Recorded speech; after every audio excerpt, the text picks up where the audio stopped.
Ladies and gentlemen, good afternoon and welcome to the Afternoon Twist with your special host, Psycho Backpuss and Kayla. So please put your ears together, open up and listen to the show. Enjoy. The Afternoon Twist airs every Sunday at 1 p.m. Eastern Standard Time. Well, without further ado, allow me to introduce to you Psycho Backpuss. Hello, everybody. Welcome to the Afternoon Twist. Thank you, Rob the Brain, Buffalo Tool, and of course, Computer Chick Productions. I'd like to welcome everybody from Twitch, YouTube, and everybody on channel that have joined us live in the Afternoon Twist studios. It's been a really busy week. We've got them Super Bowl playoffs done now, and currently the Super Bowl will be coming up beginning of February, I do believe. So, and everybody, are you ready for the Super Bowl parties? Are you ready for what's been going on in the world? Here we go then. My first story is oh,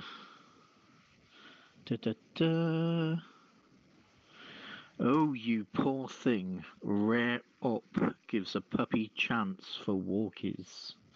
We'll start off with a pet story. Right, a puppy born with upside down paws could soon be walking properly thanks to US surgeons. Wow, US surgeons. Way to go. Puppy Milo was only able to crawl before an operation to fix his congenital elbow condition.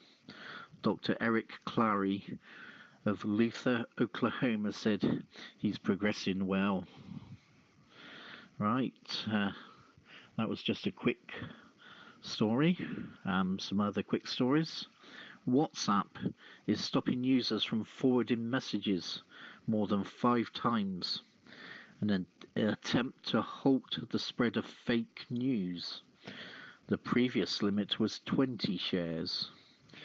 And an artificial intelligence system trained on 500,000 anonymous chest x-rays can spot problems and could cut the time patients wait for an expert opinion from 11 days to less than 3. It has been developed at Warwick University in the UK. Over to Kayla for her first story.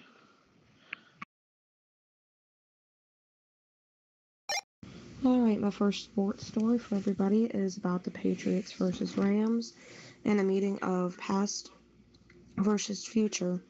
It began in 2002, back when the Rams were in St. Louis and the Patriots were the underdog standing in the way of a potential dynasty. So much has changed, but this hasn't. Bill Belichick and Tom Brady.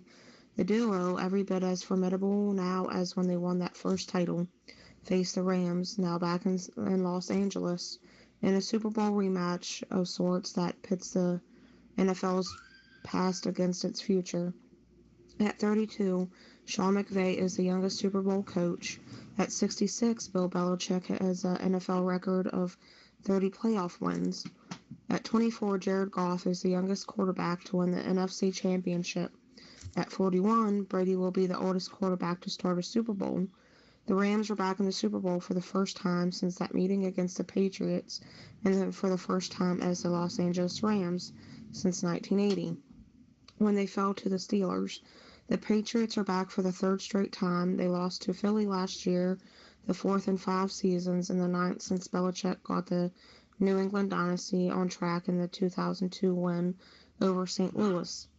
The Rams duo of McVay and Goff has spent the last 2 seasons heralding the coming of a new age of football, one in which McVay's reimagined offense has dealt a blow to the old, increasingly dated age that teams ultimately must win championship with defense. The Rams have cracked 30 points in 13 of their 18 games this season, but to officially usher the NFL into a new era, The Rams will have to get past New England, which is a 1-point favorite for the game in Atlanta, set for February 3rd.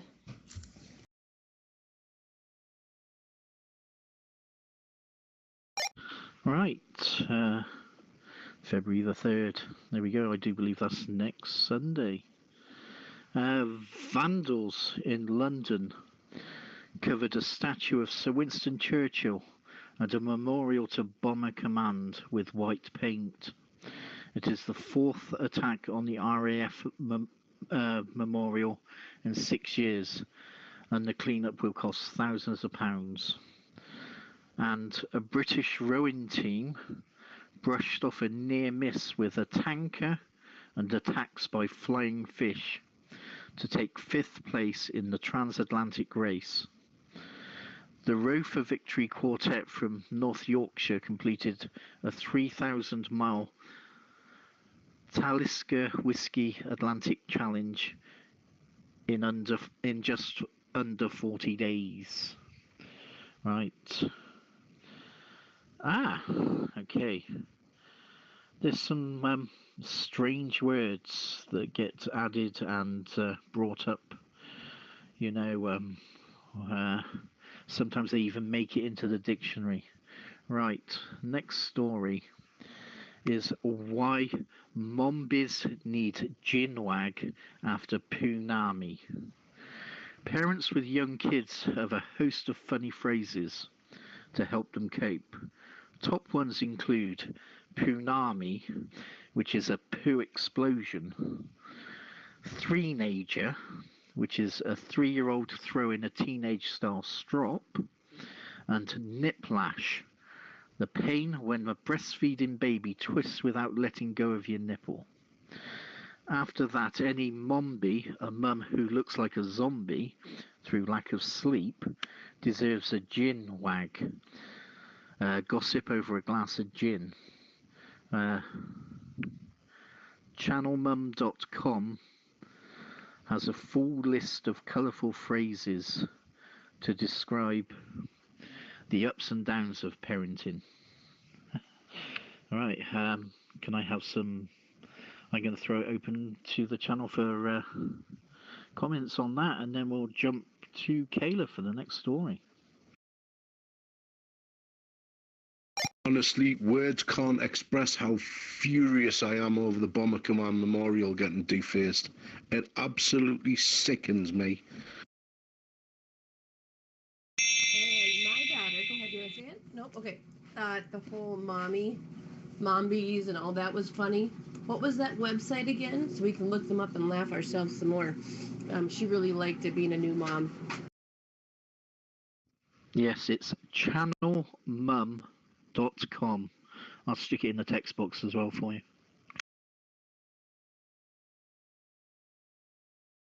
Thank you.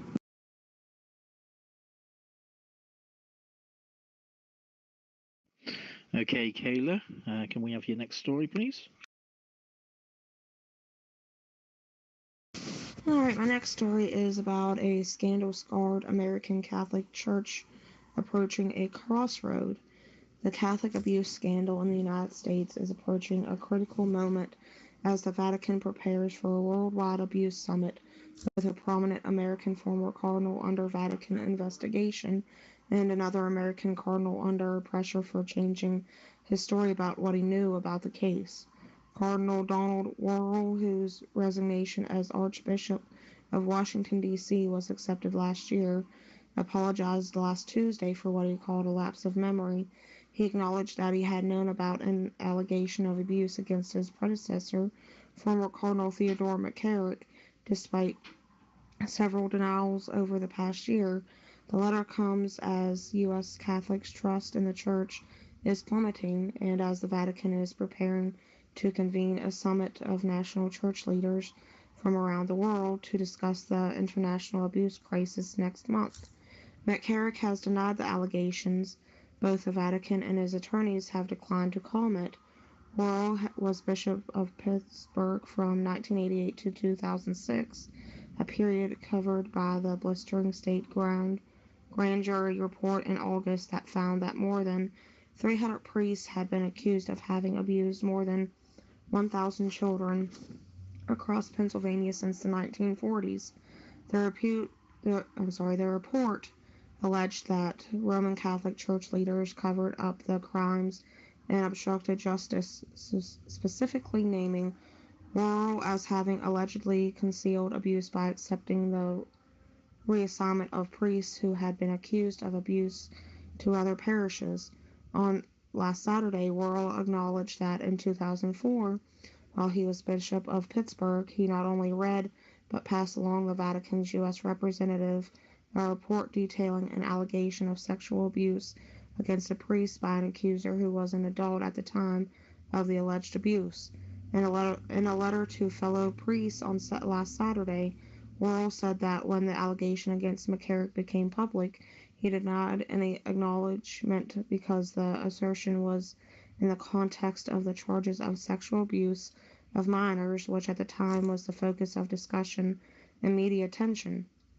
Then on last Tuesday, Worrell issued a second letter reiterating that he believed that he had acted responsibly. He said that when he denied knowledge of allegations against McCarrick last year, he had forgotten about the 2004 case.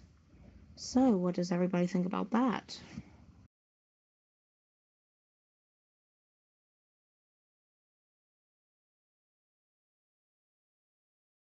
Sorry, I'm still fizzing over the Bummer Command Memorial. Yeah, I was going to say, there are so many scandals coming out. Oh, you just didn't hear about it when you were young. You know, people have got away with it for so long. Right, please feel free to text, and if you see an opportunity after we open the lines to people, please key up. This is supposed to be an interactive program. Right, my next story, which is one that surprised me.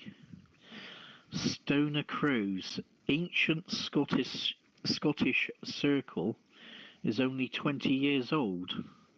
How could they make that mistake?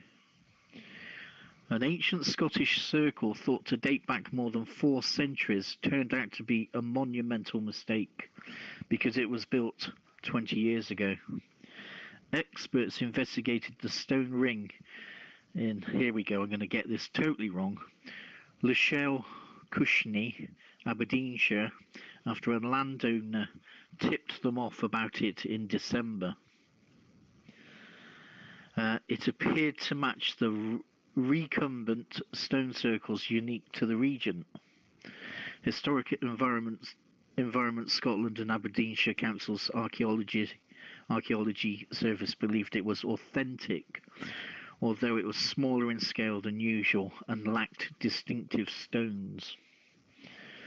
Researchers believed it dated back up to 4,500 years, but the farmer who formerly owned the land came forward and said the circle was a replica built in the mid-1990s. Council spokesman Neil Ackerman said it was disappointing to learn stones were a copy. These types of monuments are notoriously difficult to date, he said. That is, so closely copies a regional type shows the local knowledge, appreciation and engagement with the archaeology of the region. And I will post pictures in channel for you. If you want to comment on this, I know Alan might comment on my pronunciation of the actual naming of the place. Other than that, on to the next story from Kayla.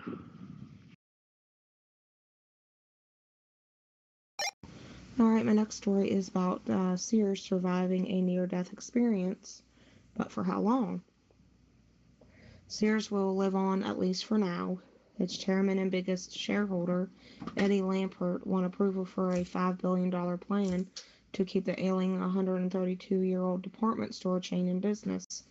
fending off demands from creditors that it threw in the towel, according to a person familiar with the negotiations. The person was not authorized to discuss the matter and spoke on condition of anonymity. I know I pronounced that wrong. Last Wednesday, Lampert, the hedge fund owner who steered Sears into Chapter 11 bankruptcy protection in October, is aiming to keep open roughly 400 stores and preserves tens of thousands of jobs.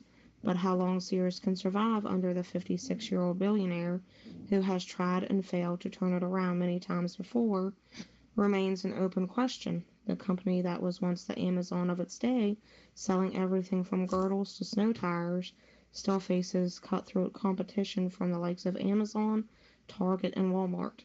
Its stores are looking drab and old, and Lampert has yet to spell out how he plans to change the company's fortunes.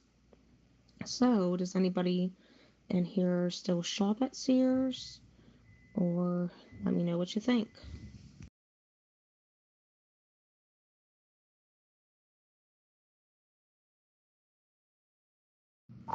I haven't shopped at Sears in years.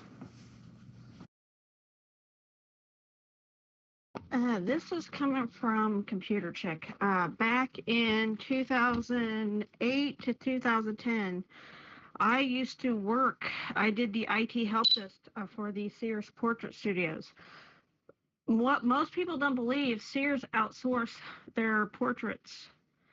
And in 2010, when I got laid off, I saw the writing on the wall. Because I could tell you this, that for any of you that ever had your picture taken at Sears, all the pictures were printed right here in St. Louis at 1706 Washington Avenue. The building still exists, but it's empty. When Sears didn't want to upgrade the technology for the times, that's when the company folded.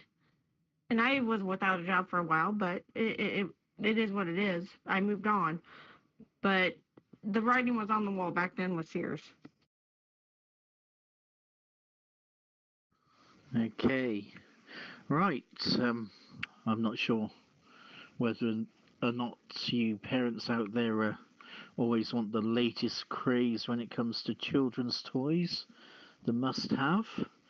But I've got one for you for this year. What a booty! Twerking llama, the must-have toy. The story's by Gemma Crew. Right, a robotic llama that shakes its behind to music is tipped to become this year's must-have toy. The Pets Alive Boppy, which dances around as it blasts out songs, could rival Furbies in popularity. Experts said ahead of the toy fair at Olympia, London, builders Boppy the booty-shaking llama, the £25 toy, will hit shelves in June. It is one of a range of living animals created by the Zuru company. So there we go. People will be fighting for these toys come Christmas, unless the demand is not as great as expected, and then there'll be just warehouses full of them.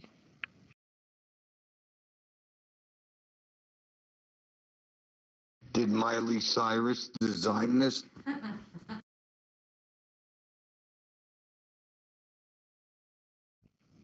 I wouldn't have a clue, but looking at the pictures, would you really say that that is a llama? I thought llamas had longer necks.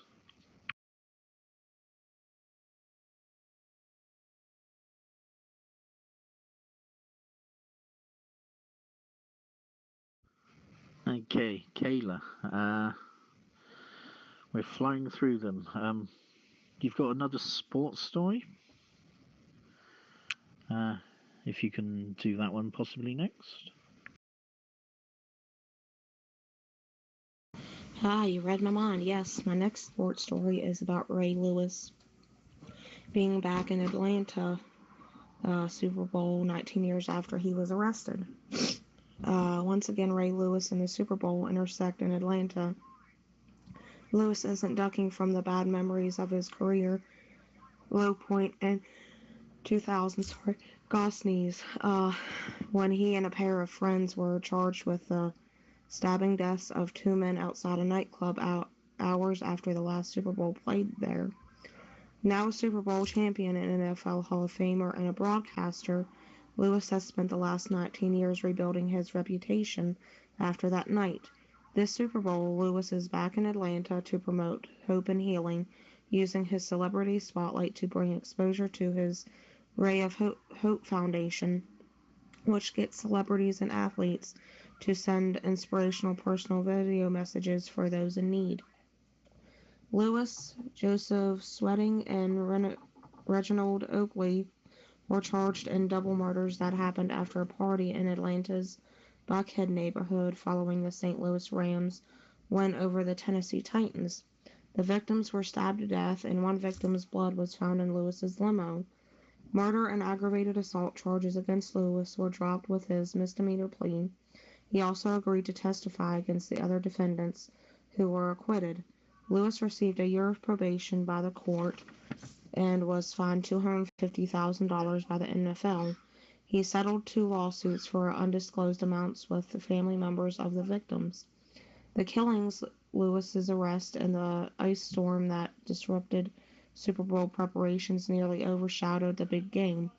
The NFL didn't agree to have another Super Bowl in Atlanta until the Falcons built a new $1.5 billion stadium. Lewis has moved on and believes others have as well. He frequently returns to the city. He says he organized another Atlanta Super Bowl party 2 years ago when the Falcons lost to the Patriots in Houston.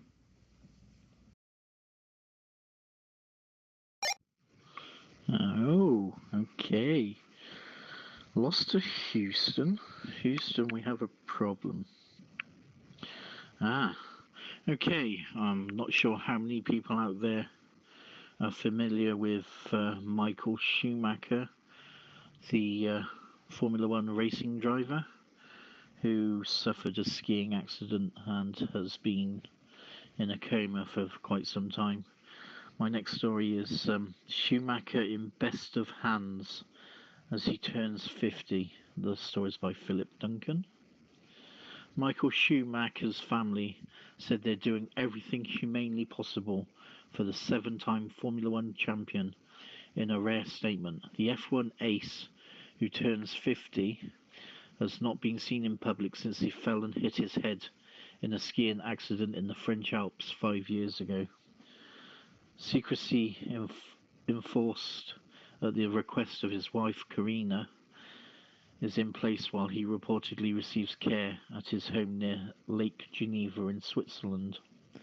The statement yesterday read, "You can be sure he's in the best of hands and that we are doing everything humanely possible to help him. Please understand, if we are following Michael's wishes and keeping such sensitive subject as health as it has always been in privacy, at the same time we say thank you very much for your friendship and wish you a healthy and happy 2019. Ross Brawn, who helped mastermind Schumacher's success." Okay, that is not Michael Schumacher, computer chick. Ross Brawn, who helped mastermind Schumacher's success at Benetton and Ferrari, agreed with the request for privacy. Michael has always been a very private person that's been the guiding principle in his career. His life and his family always agreed, he said. Ferrari is honouring the German success in an exhibition at its Maranello headquarters in Italy. Meanwhile, Schumacher's 19-year-old son Michael could be on the F1 grid in 2020 after competing in Formula 2 this year. Carrying that name weighs heavily, but Mick manages it with great care and intelligence, said Braun. Okay. There's the Michael Schumacher photo. And, wow. I'm not sure whether everybody caught the Brain Tool show earlier on today, but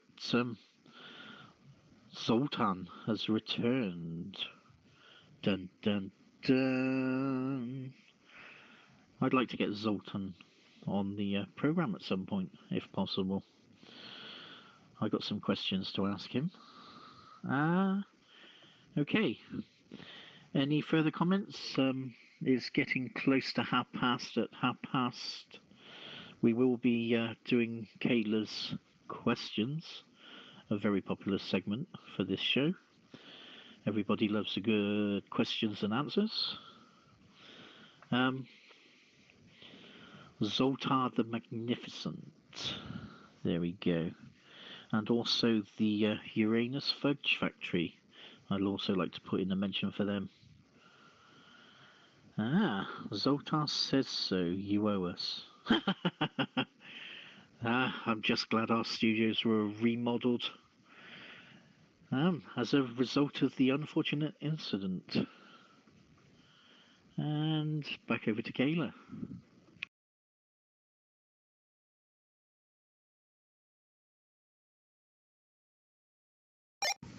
Yes, I have some questions for everybody. All right. And as usual, you can either key up an answer or use the text box to answer. All right, question number 1. What is the name of the fairy in Peter Pan? Tinkerbell. Twinkle Toes. Tinkerbell. Very good. Yes, that was an easy one. Yes, it is Tinkerbell. All right, question number 2. Who directed the movie Jaws? Steven Spielberg. Ron Jeremy. Bob Ross. Matey Boy, that baddie that was in the James Bond films.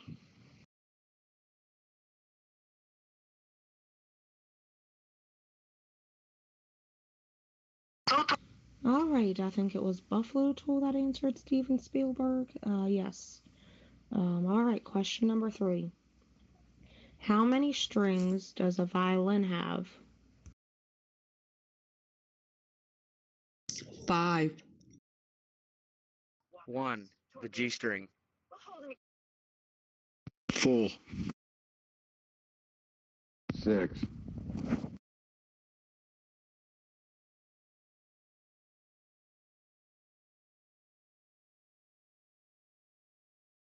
Very good, Alan. It is 4. All right, question number 4. What is the Hunchback of Notre Dame's name?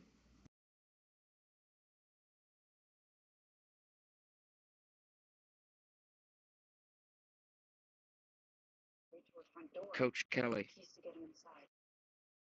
East Texas guy, 903. Zoltar. Alpha Charlie Bravo 650 calling out Mayday, Mayday, Mayday. Igor? Welcome to the afternoon twist show. We hear your Mayday, but we are currently looking for answers for the question on the afternoon twist. If you've got some answers to the questions being said, please key up or text your answers. Thank you very much. What was the question? Exactly. Kayla, what was the question? The question is, what is the Hunchback of Notre Dame's name?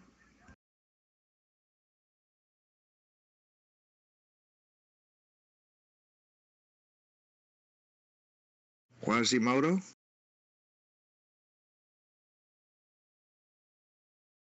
Oh, yeah, Quasimodo. I was going to say Mr. Hump, but there you go.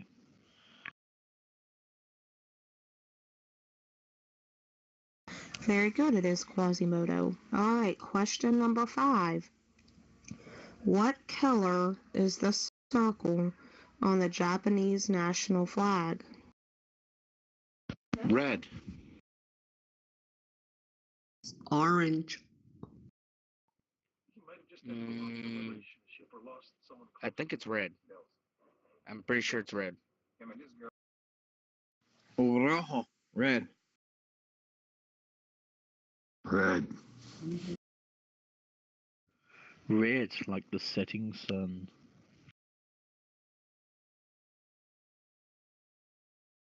That one I had no clue on.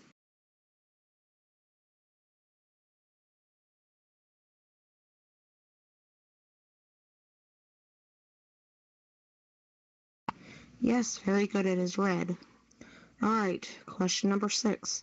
In Greek mythology, who turned all that he touched into gold?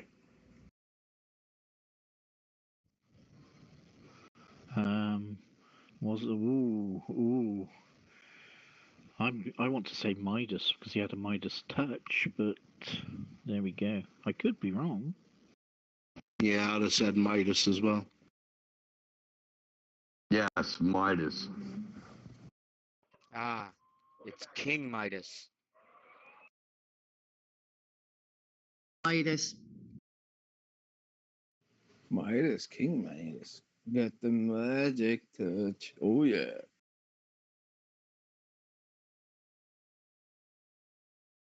Hey, so everything that he touched turned to gold. Oh my. How on earth did he have children? It depends on what he touched it with. I think it only worked for his fingers, no other extremities. Yes, it was Midas. All right, question number 7. Who is the author of the Harry Potter books? J.K. Rowling. Exactly, J.K. Rowling. Very good. Yes, these are some easy questions this week. All right, question number 8. What is the name of the city where the cartoon family The Simpsons live? Gotham City. Springfield. Yeah, Springfield. Springfield. I knew that one. Yes, very good, everybody. Yes, Springfield. All right, question number 9. The title role of the 1990 movie Pretty Woman was played by which actress? Julia Roberts. Julia Roberts. I'm gonna have to say Jill Kelly. Julie Roberts. Yep, very good. All right, last question. Which crime-fighting cartoon dog has the initials SD on his collar? Scooby-Doo. Superdog. Scooby-Doo! Where are you? Scooby-Doo. Got some work to do now. Absolutely, Scooby-Doo. Yep, very good. All right, guys, you did good this week on those questions. They were pretty easy, though. All right, back to you there, Psychoback Puss. And yes, wow. Even Zoltar was involved. I've got a question for the magnificent Zoltar. Do you see wonderful things in the ROC future?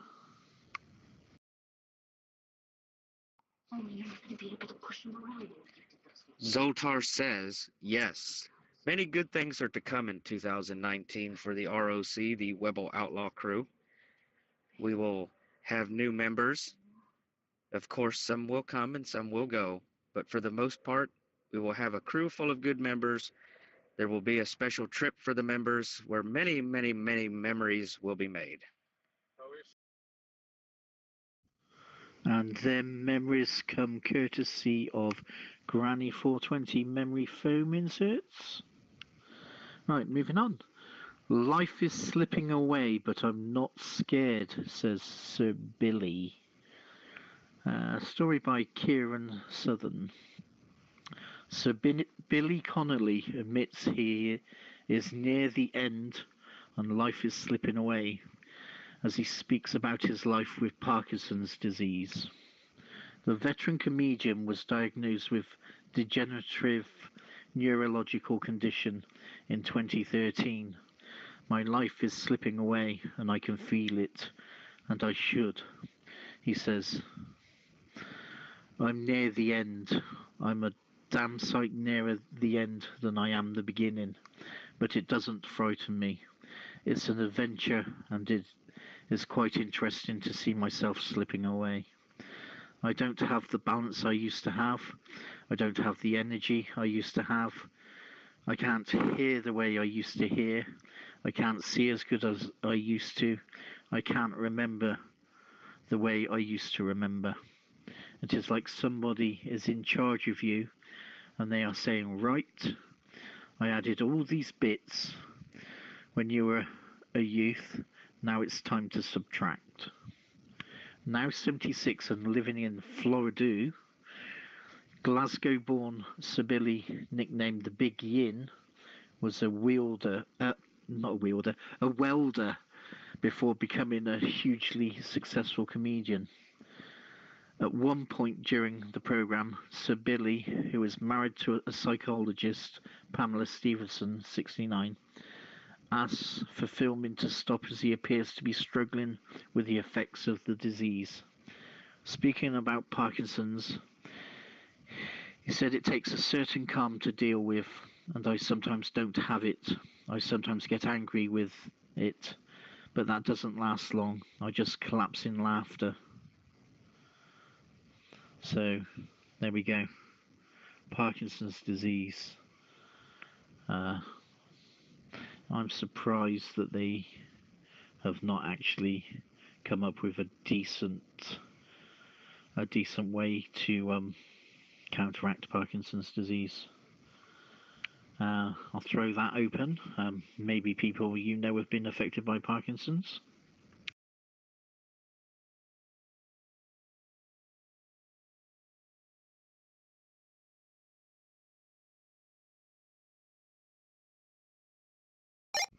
Okay. Right. Potpourri. Only Fool's Tower to be bulldozed. Story by Grain Coof. Right. It's news that might have shocked Derek Trotter, exclaiming, Potpourri. The block of flats that was the original setting for the Only Fools and Horses is to be demolished to make way for new homes. Harlech Tower was used to portray the exterior of the fictional Nelson Mandela house where Delboy and Rodney lived with Uncle Albert. It is part of an estate that is being gradually redeveloped in Ealing, West London, 13 miles from the brothers' Old Peckham stomping ground.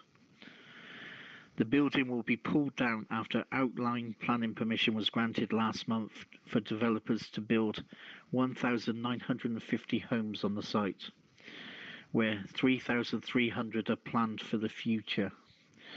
About half of the new properties will be sold on the open market, but the rest will be affordable housing for the 5,000 residents of the Acton Gardens estate. They will be built tenure blind, with homes for council tenants and private buyers mixed in together. So, if prosperous, Only Fool's character Boise buys a plush pad there, he might find Delboy living next door. Planning with Barton Wilmore, which secured permission on behalf of Acton Gardens LLP, said it was a major step forward. The company's Bob McCurry added it means we are a step closer to delivering new homes for 8,000 people, helping to provide a large proportion of the borough's affordable housing provision. Mark Ludlow of Acton Gardens LLP said the housing needs had moved on since the old estate was built. There we go. We're going to say goodbye to Nelson Mandela House. Okay. What do you think of that? Have you watched Only Fools and Horses? Do you find it very good, humorous? Do you like other UK comedy shows?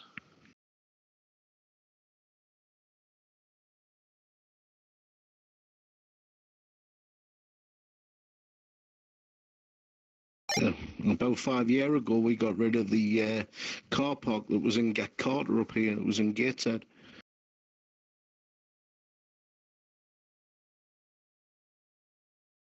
Get Carter. Can't say I've ever watched that. Was that a spin-off? Because Carter wasn't he in The Professionals or something like that?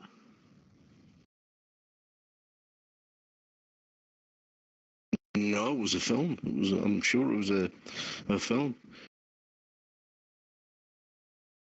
Okay. Another story from the US. Could only happen in the US. Man shoots at deer, but hits woman in the back of head instead. Oh, shooting accident. I don't suppose it was Sandman. Would Sandman know anything about that? A man who tried to shoot a deer but hit a woman in the back of the head instead has been charged with reckless use of a firearm. Lee Joseph Riles, 34, must have been drunk when he fired a bullet from his camper van in Wapello County, Iowa, officials said. The bullet travelled 120 yards over a field and across a road before entering the home of 73-year-old Janet Wright, according to the US media. Miss Wright, who was cleaning her stove at the time, heard a loud noise, felt a pain, and discovered that she was bleeding heavily. After driving herself to hospital, doctors removed the bullet from the back of her head. She has since been discharged from hospital, local media reported. The incident happened according to Iowa Department of Natural Resources. So, injured by somebody being stupid with a gun. No, it could not have been Sandman because he shot himself in the butt.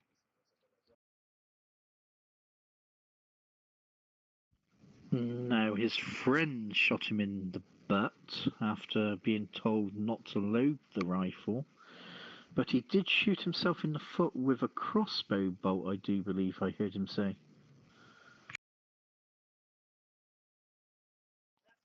Well, regardless, he got shot in the butt. And I think it was funny. Crossbow to the foot's gotta hurt. That's Sandman for you. Oh, and Psychobagapus, we have some breaking news regarding Prince Philip, the accident from a couple weeks ago. Oh, don't tell me. Now let's see, I saw, believe it or not, he had a brand new car delivered to him, and then he went out and he was seen without his seatbelt. So he's breaking laws again. Oh no, this is breaking news, hot off the presses. During the accident, he didn't see the car coming when he got into the accident, but he apologized for the accident. No. The lady went on TV in an interview with a morning television and said that he hadn't apologized because all they got was a best wishes message from the royal household, because if he had apologized, he would have been admitting blame. and the investigation was still ongoing. Oh, this is the breaking news from USA Today. I failed to see the car coming, but it apologizes for the crash. I didn't get that document from higher sources. Can you check that the video printer is working in the studio, please, after the transmission airs? Okay. Right. Next story. Council hopes to thwart motorcycle gangs by banning cheese toasties, by Adam Postans. Now this is a strange thing to try and do. A council is fighting antisocial behaviour in a park by banning the sale of cheese toasties. Councils have agreed to grant provisional licence to a van which sells cold food such as ice cream and drinks in Monks Park, Bristol. But the food van's favourite cheese toasties have been banned over fears they could attract booze-fuelled antisocial behaviour and motorbike gangs. The vendor is banned from selling hot snacks following dozens of objections from residents. A ward council and the head teacher of a nearby secondary school. The park has been plagued by gangs of motorcycle riding youths terrorising families in the past, and late-night drunken disturbances. Nearby residents feared a hot food van could become a magnet for antisocial behaviour. Claire Hiscott, councillor for the Horfield area of the city, said the van could lure secondary school pupils into skiving. She said it's right next to Orchard School, which is a challenging school that sometimes has problems with keeping kids in school. They have to have patrols of staff to make sure kids don't walk off site. The lure of food concession may encourage kids to take a little walk. The school has made a lot of effort to encourage healthy eating. We have problems with childhood obesity. Historically, we had antisocial behaviour, not just motorbikes from young adults gathering with alcohol and causing disturbance. Anything that's going to be a gathering place is likely to bring that back. We've managed to eradicate that. It's a nice quiet park. One resident who objected to the food van wrote, "We have had a motorcycle problem with youths terrorising young families." Planning and Development Officer Sue Long told the meeting, "We're very mindful what will work within a park. We're looking to replicate coffee, ice cream, rather than burger or chips van. That's not something we would consider. Members granted permission at a meeting yet on the ground. The vendor does not sell hot food and operates between 9 a.m. and 6 p.m. Councillor Richard Eddy said conditions meet a lot of the public's concerns. So, I do like a cheese toasty. What do you think on that?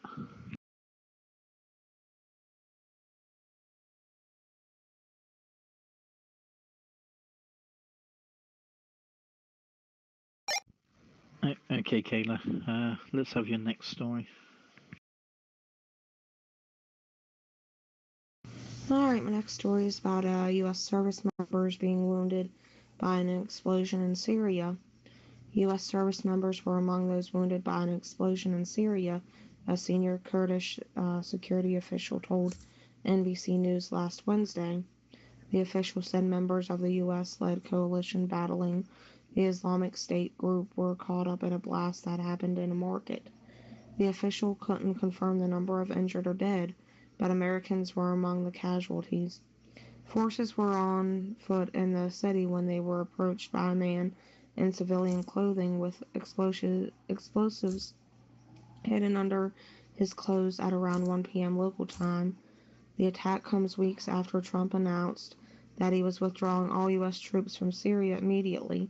On December 19th, he tweeted that the U.S. had defeated ISIS in Syria, adding that was the only reason to have troops on the ground there. National Security Advisor John Bolton said on January 6th that American troops will not leave northeastern Syria until ISIS is defeated and American allied Kurdish fighters are protected. However, a U.S. military official last Friday confirmed that the U.S.-led military coalition had begun the process of withdrawing troops from Syria.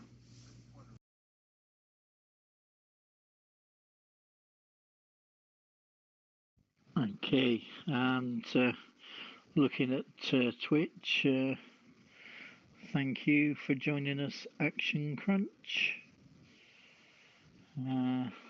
And Air on TV, shout out to you as well. Drinking tea during pregnancy may be bad for your baby's health. Ling Wei Chen, postdoctoral research fellow in nutritional and life course epidemiology, University College Dublin.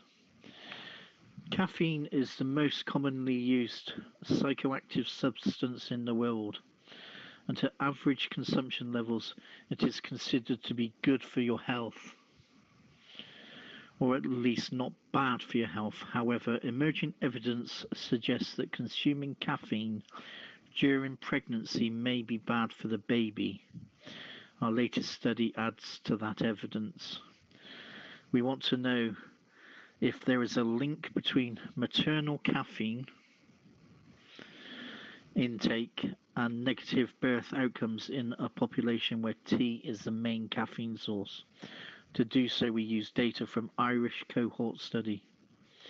The data on about 1,000 Irish women provide us with the usual dietary intakes of caffeinated products during early pregnancy, which we match these with hospital records of the women's newborns to get information on the birth size and gestational age at birth.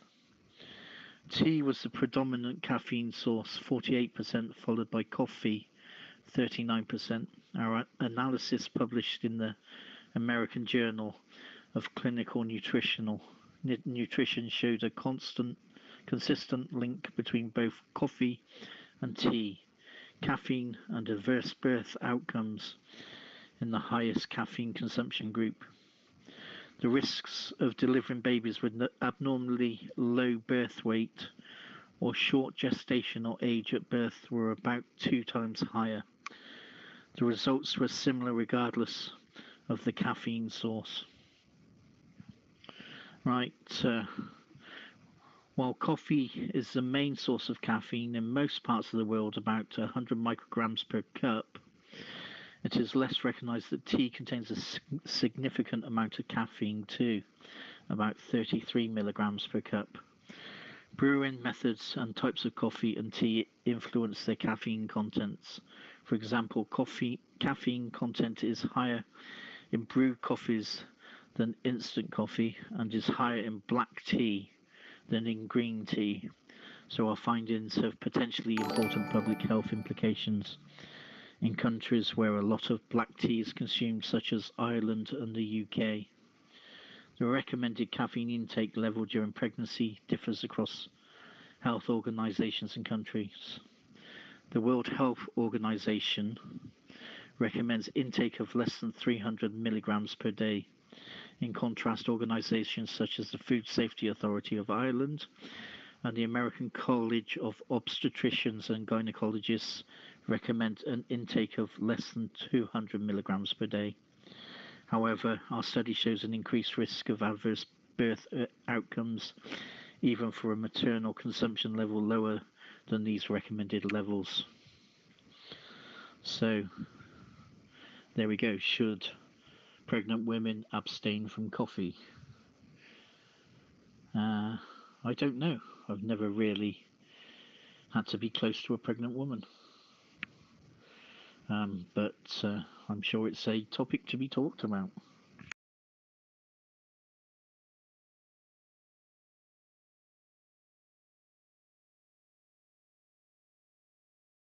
I don't know. I know pregnant women that, and none of them are pregnant by me, but I know some pregnant women that do drink coffee, but they limit the intake. Instead of a whole pot of coffee a day, they may have 1, 2 cups in the morning, and that's it.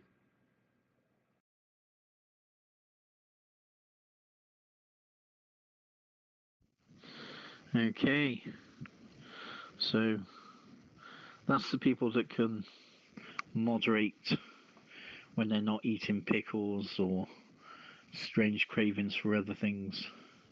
I fancy a nice cup of tea. You don't hear that one very often, do you? Kayla, have you got another story for me?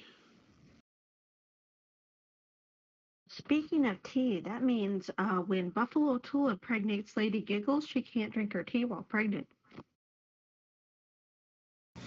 Yes, I do have another story for you. There was a judge that blocked Trump birth control coverage rules in 13 states.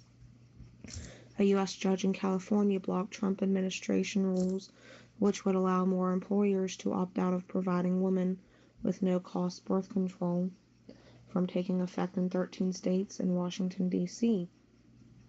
Judge Haywood Gilliam granted a request for a preliminary injunction by California, 12 other states, and Washington, D.C.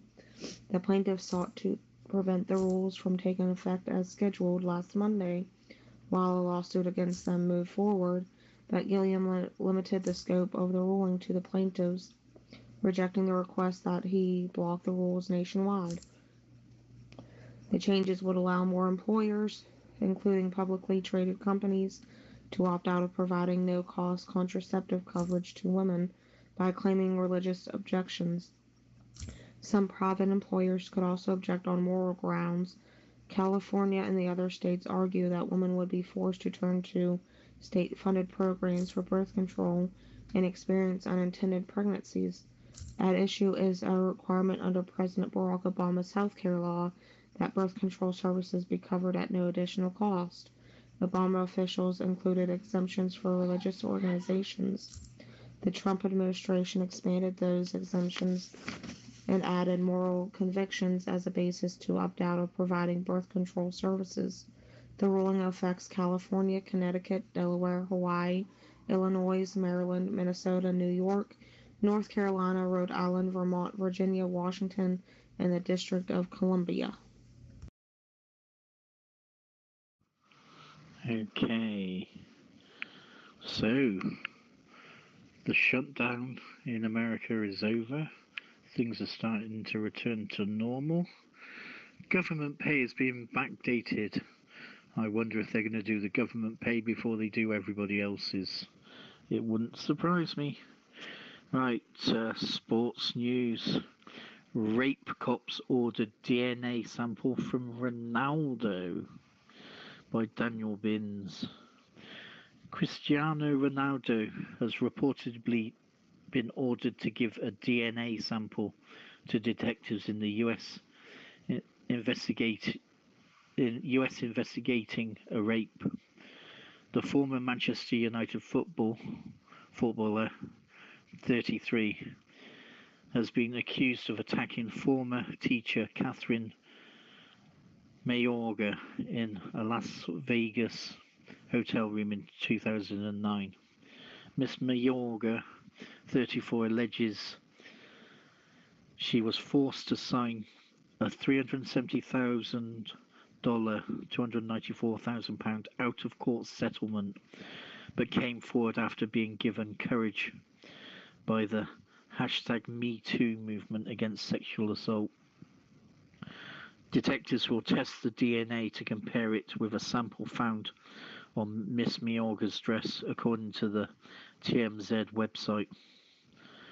Ronaldo denies all wrongdoing and is cooperating with the authorities. He said last year, rape is an abominable, I can't even say that, abominable crime. Yeah, it's like the snowman. Right, so here we go. Someone else famous. Oh dear, what can you say? throw that one open to the channel if they want to comment. If not, we'll move on.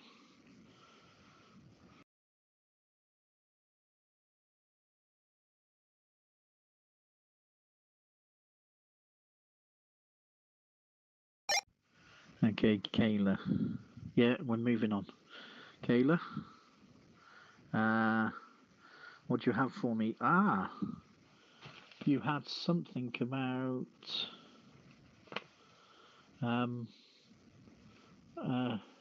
deaths in the Philippines, I do believe.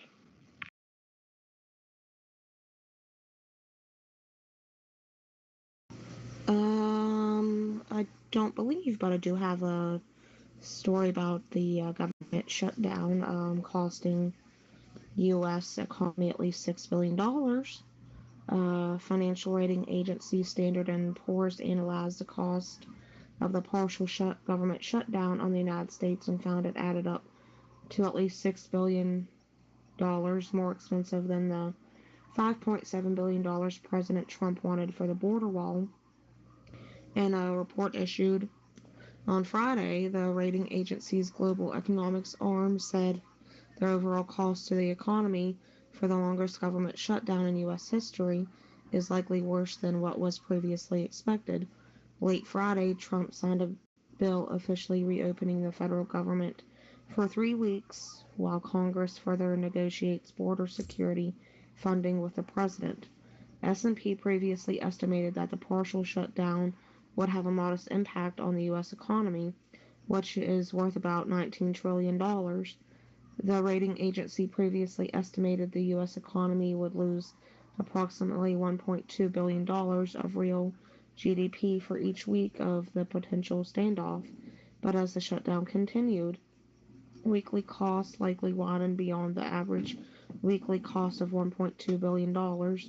Both direct costs on lost productivity from furloughed government workers and indirect costs from lost economic activity to outside businesses because of the shutdown amplified with each week the government remained closed.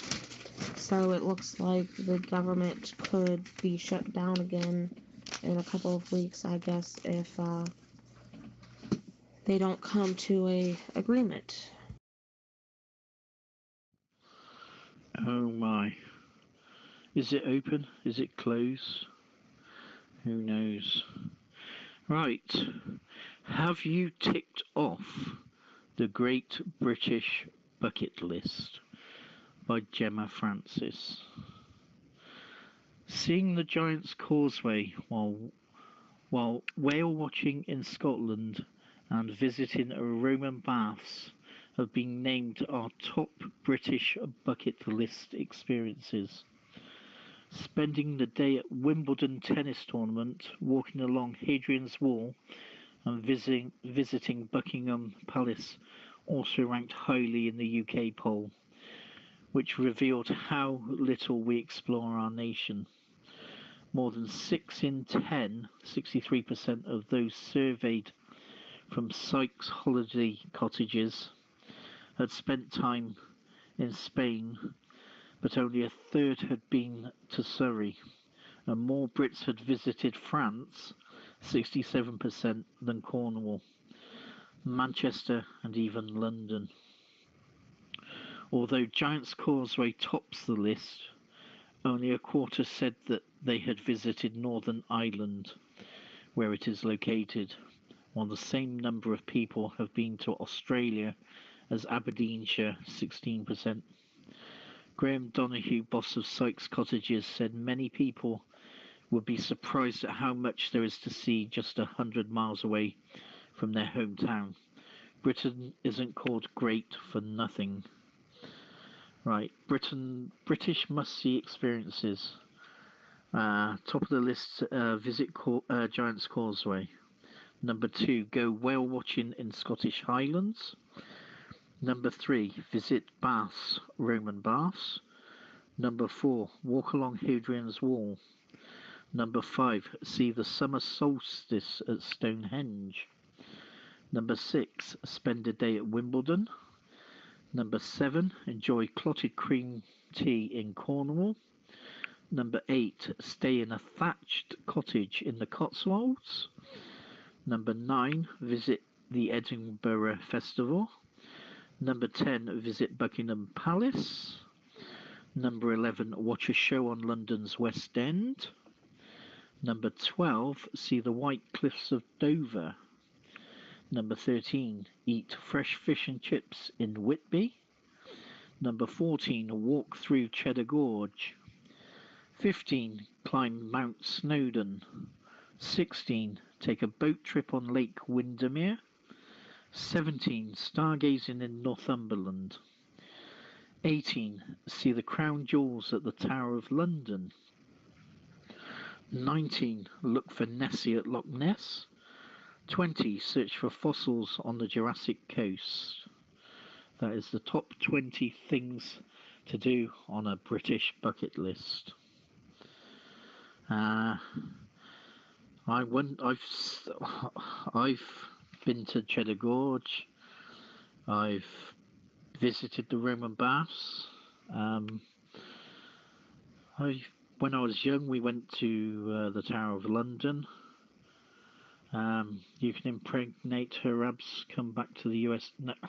Why am I reading these text messages? Yeah.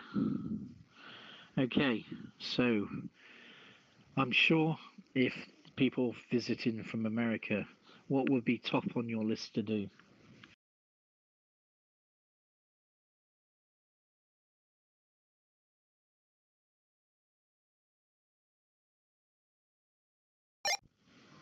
Kayla, if you were visiting from America, what would be the first thing that you wanted to see? If I was visiting England, I don't know. I guess it would depend on the area that I'm in. But if someone came over here, like I said, it just depends on what area you're in. Different states over here have different attractions, I guess. As I'm sure the same goes for the UK. Different areas, I'm sure, have different attractions, so it would just depend. I don't know. I've always wanted to go to Italy, and I don't know why, just always wanted to visit there and explore. I want to go to Abbey Road, but and then if I could do it, walk naked across Abbey Road if that's legal. Is the tavern where the Beatles first started out their music careers still in existence? I can answer your question, Buffalo Tool. No, the original cavern is not there. They filled it in. However, there is a replica not far away from where it was. Ah, shoot. Well, if the cavern is not there, then I guess if I went to visit over there in the UK, I would probably. It's a toss-up. I don't know. I'd like to visit you guys that are over there in the UK, but I can't decide who to visit first. Oh no, we would have an ROC production Brain Tool Afternoon Twist UK version live finale. It would be hours long. Oh, that would be awesome. Only if you bring me some fish and chips. Yes. International show. A super extravaganza. Right. A ranting machete man tasered at rail station by Daniel Binns. A man armed with a massive machete was arrested on the platform at a busy railway station. Commuters screamed and ran for their lives as police tasered the man, who was seen ranting during the rush hour at the Tolls Hill in South London. There were no reported injuries. Dozens of British transport officers swarmed the station after the suspect was subdued. Lawyer David Northfield said he was very grateful for them being there quickly and acting bravely. Ash New tweeted, "Hats off to the response. Train drivers were also praised for keeping the doors closed to protect passengers." Commuters screamed and ran for their lives as police tasered the man who was seen ranting during the rush hour. Police said the man, aged 59, is being held on suspicion of attempted murder, possessing an offensive weapon. This incident is not believed to be terror-related, they said. Over to Kayla. So we do get some action with tasers. It's not very often SO19 get involved.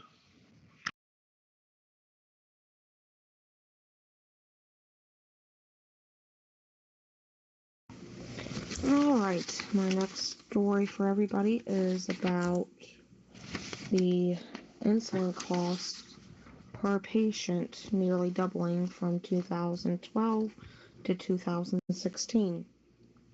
The cost of insulin for treating type 1 diabetes in the United States nearly doubled over a recent 5-year period, underscoring a national outcry over rising drug prices. A patient with type 1 diabetes incurred annual insulin costs of $5,705 on average in 2016. The average cost was roughly half that at $2,864 per patient in 2012, according to a report released Tuesday by the nonprofit Healthcare Cost Institute. The increasing cost of insulin has led some patients to put their own health at risk. In recent months, stories have cropped up from family members and patients describing the rationing of the life-saving medication because they could not afford out-of-pocket expenses for insulin. That has also led to some protests outside company headquarters of insulin makers. The Institute said the jump in spending was driven primarily by higher insulin prices overall and, to a lesser extent, a shift toward more expensive insulin products. Average daily insulin use rose only 3% over the same 5-year period.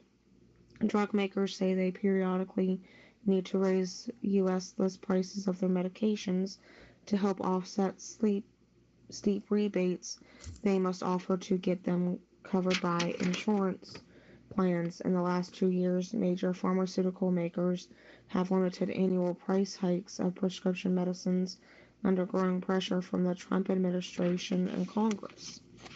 So does hopefully that don't affect anybody in here.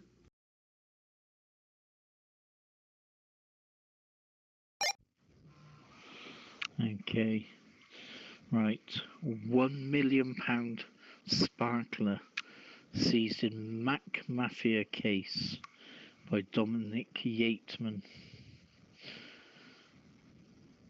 A £1 million Cartier diamond ring bought by jailed Azerbaijani banker has been seized under the UK Mac Mafia laws. Jahangir Hajiyavi's wife Zamira, 55, is suspected of living on money he plundered from the state bank he ran until 2015, the High Court heard. The couple had a £11.5 million London home and a jet.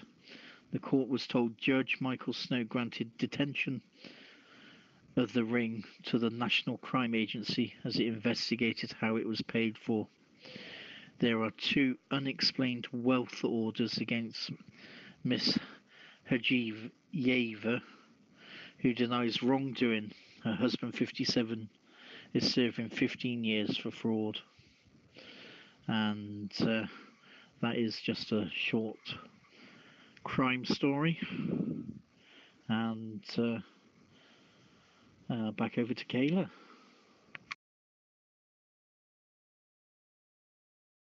Alright, my next story is about the coldness that the east over here has been feeling. Arctic air moving from Midwest to Northeast over the next week. Bitterly cold air moving over the Great Lakes created the perfect conditions for lake effect snow on Friday. Squalls impacted Michigan and upstate New York, and at times produced snowfall rates of more than 2 inches per hour. Temperatures remained brutally cold on Saturday morning with wind chills below zero across much of the northern plains, upper Midwest, and northern New York. The wind chill on Saturday morning was minus 20 in Minneapolis. I know I pronounced that wrong. And minus 16 in Chicago. It won't be quite as bad farther east with wind chills in the teens for the major cities in the Northeast. There will be brief relief from the cold with the passage of a clipper system on Sunday. Through early next week, a low is expected to enter into the upper plains from Canada Saturday night into Sunday. Circulation will bring slightly warmer temperatures to the plains and Great Lakes ahead of the system. By Sunday evening, the system will be centered over the Dakotas, and snow will be falling from Montana to Michigan.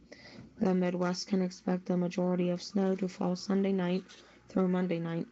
The system is expected to race eastward and will impact Chicago, Indianapolis, Pittsburgh, and the Ohio River Valley by Monday evening. The entire East Coast will feel the effects of the Clipper system by Tuesday afternoon. Rain in the wintry mix can be expected along the immediate coast into the south. However, southern states like the Carolinas, Georgia, Alabama, and Mississippi have a chance at seeing flakes as well. By Thursday, the Clipper system will have moved out of the country and left behind significant snow accumulations. Models currently show the heaviest amounts of snow will fall in Wisconsin, upstate New York, Vermont, New Hampshire, and northern Maine. Monday wind chills will dip to minus 0, while it'll feel like minus 30 or minus 40 from Iowa to North Dakota on Tuesday. Wind chill temperatures on Wednesday will reach minus 60 in Iowa, Minnesota, and North Dakota. In Chicago, it'll feel like 50 below zero. These are extremely dangerous conditions, and caution should be exercised when heading outdoors, and frostbite can occur within minutes. I know what everybody's thinking. Where is This Week in History and the birthdays? They will be following this story. It's a tech story. Scientists building a real-life version of Wallace and Gromit's wrong trousers. A team of British engineers inspired by Wallace and Gromit are building the right trousers to help old people stay mobile. Like the wrong trousers featured in the famous Aardman animation, the wearable walking and standing aids will provide support and extra strength. Unlike the pair worn by hapless Wallace, they will hopefully be kept safely under control. Numerous technologies have gone into the £2 million project funded by the Engineering and Physical Sciences Research Council, including smart electronics, graphene, and artificial muscles. Within 10 years, the scientists hope to produce a pair of lightweight power trousers that can boost the strength of weakening muscles and joints by 5 to 10%. Lead researcher Jonathan Rossiter, Professor of Robotics at the University of Bristol, said our dream is to make our devices ubiquitous in 6 or 7 years, time you could go into Boots, select your trousers, try them on, and take them home. They will be safe, and we will help you move around. An estimated 10 million people in the UK have mobility problems, and 1.2 million require mobility assistance following the stroke. The right trousers concept emerged from a brainstorming session in a hotel and feedback from focus groups made up of members of the public. What people said they wanted were magic trousers that were easy to put on and use and comfortable to wear. A range of technologies were demonstrated at the British Science Festival taking place at the University of Hull. They included a pneumatic device based on air-filled bubbles designed to push a seated person up into a standing position. One of the oddest inventions was a way to drop a pair of trousers at the touch of a button, preventing accidents when trying to get to the toilet. You go from size 10 and your trousers fall down. Oh, sorry, hang on. You go from size 8 to size 10 and your trousers fall down, said Professor Rossiter. A more advanced concept was an electronically powered artificial origami muscle that could be seen twitching spasmodically in a glass case. For commercial reasons, the team refused to say how it works. Other inventions including graphene knee supports and electrical skin patches. Professor Rossiter said people are living longer. And as the world faces an aging population, it is desirable that we are kept as active and independent for as long as possible. And the pictures have just gone up in channel and they've been on the stream. Kayla, over to you for the birthdays and this week in history.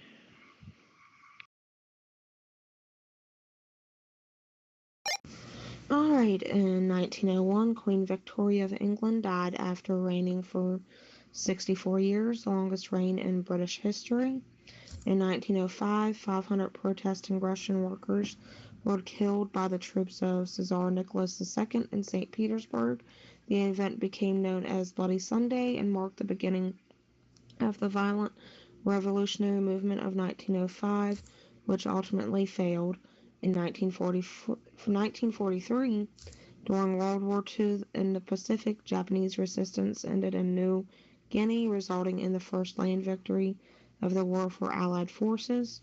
In 1973, abortion became legal in the U.S. as the Supreme Court announced its decision in the case of Roe v. Wade, striking down local state laws restricting abortions in the first 6 months of pregnancy. In 1959, an American Airlines Boeing 707 made the first scheduled transcontinental U.S. flight, traveling from California to New York. In 1961, President John F. Kennedy conducted the first live televised presidential news conference 5 days after taking office. In 1788, the British established a settlement at Sydney Harbour in Australia as 11 ships with 778 convicts arrived, setting up a penal colony to relieve overcrowded prisons in England. In 1943, Nazis began using Hitler Youths to operate anti-aircraft batteries in Germany, following heavy Allied bombing of Berlin and other cities. In 1994, Romania became the first former Cold War foe to join the North Atlantic Treaty Organization following the collapse of the Soviet Union. And in 1947, gangster Al Capone, who once controlled organized crime in Chicago, died in Miami at age 48 from syphilis.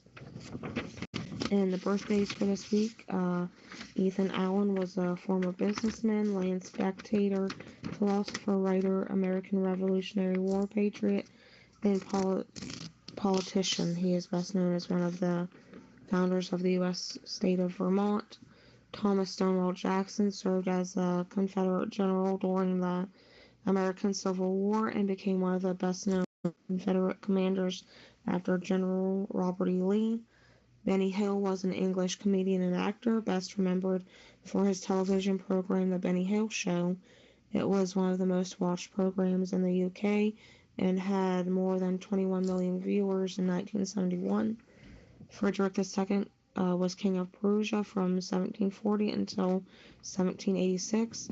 His most significant accomplishments during his reign including his military victories, his reorganization of Prussian armies, his patronage of the arts and the Enlightenment, and his final success against great odds in the 7 Years' War. Robert Burns was a Scottish poet who is the best known of the poets who have written in the Scots language, although much of one of the most important modernist 20th century authors and a pioneer in the use of stream of consciousness as a narrative device. Joseph Wambaugh is a best-selling American writer known for his fictional and non-fictional accounts of police work in the United States.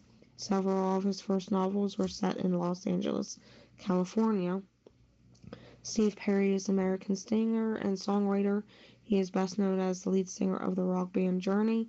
During their most commercially successful periods from 1977 to 1987, he had a successful solo career between the mid-1980s and mid-1990s.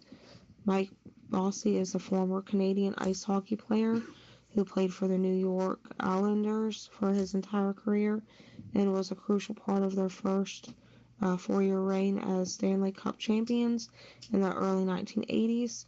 He was the only player in the NHL history to score consecutive Stanley Cup winning goals and the only player to record 4 game-winning goals in one series. And Christopher Masterson is an American actor and was best known for his role as Francis in Malcolm in the Middle. And there we go. This week in history and birthdays. Right, I got a closing story. Shameless star faces summons over Bulger killer post. Right, actress Tina Malone is facing contempt of court proceedings over a post on social media which purports to show images of James Bulger killer John Venables. The shameless star summons. Malone wrote on Facebook, "I need a lawyer ASAP. I've been committed to the High Court." In another post she said, "I've had a wonderful day till I opened my front door 5 minutes ago. The High Court had served me. There is a court order in England and Wales banning the publication of anything that reveals the identities of Venables and Robert Thompson. They have been living anonymously with new identities since they were released from a life sentence for the kidnap, torture and murder of 2-year-old James 25 years ago when they were 10. The Attorney General's office said the law officers will review contempt of court allegations made to them, but they cannot comment on the nature of any investigations." And just check on the time to thank everybody on the Afternoon Twist. I'd like to thank everybody on Twitch, YouTube, and especially those live and direct on CB Radio Drama Free, exclusively on the Zello Radio Network, part of ROC Productions.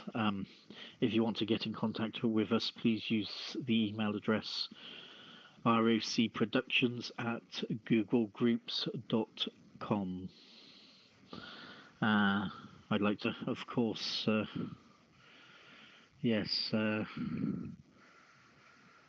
OG Criminal, LBT, Rattlesnake One, the owner of the channel, and a shout out to I all Swallow the wonderful Cum. ROC people in here, all the That's guests, funny. and everybody listening on the side. Thanks from me, Psycho Bagpuss, the host, and my co-host. Over to Kayla to say thank you as well. Yes, I just want to thank everybody for listening in and participating. I hope you enjoyed today's show, and I want to wish a happy early birthday to the host, Mr. Psycho Bagapus.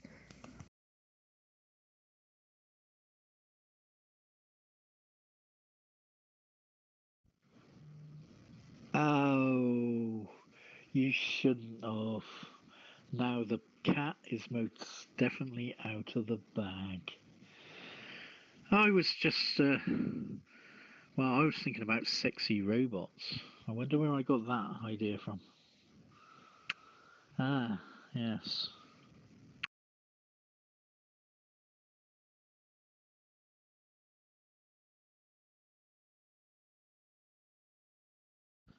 And of course, thank you. Please join us again next week for the Afternoon Twist on CB Radio, drama free. This is a Webble Outlaw Crew production on the Zello Radio Network. Thank you. Normal transmissions will resume. Thank you, thank you, thank you.